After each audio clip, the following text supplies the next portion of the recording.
صدایم کن صدای تو به شب پروانه می دوزد، نگاهم کن نگاه تو برایم خانه می سازد. بخند ای صبح نورانی پس از شب‌های طولانی، که هر اعجاز لبخندت مرا بیگانه می سازد.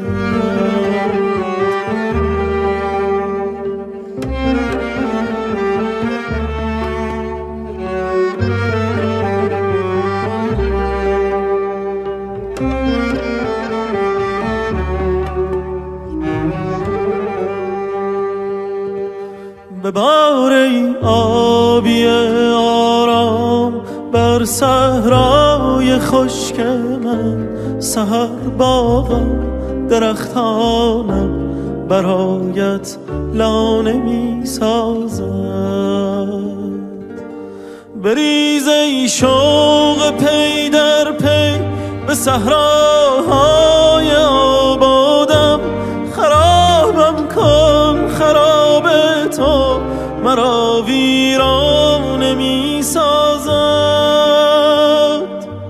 تو آتش باش و برپا شو به سر تا پای شعر من آوازم که از عشقی کهن افسانه می سازم. پریشان شو پریشان تر از آن شب‌های طوفانی، نسیم از شهر ویرانم برایت شانه می سازد.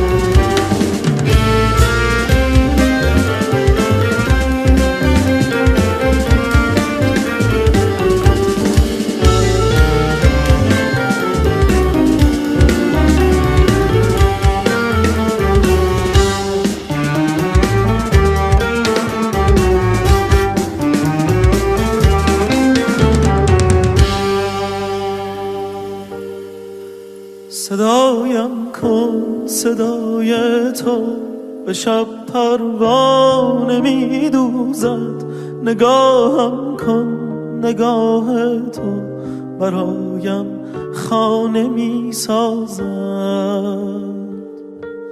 ببار ای آبی آرام بر صحرای خشک من، سحر باغم درختانم برایت لانه می سازد. بریز ای شوق پی در پی به صحراهای آبادم، خرابم کن خراب تو مرا ویرانه می سازد.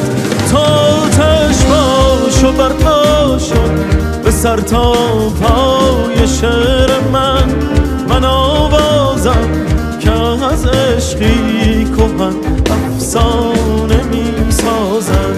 پریشان شو پریشان تر از آن شب‌های طوفانی، نسیم از شهر ویران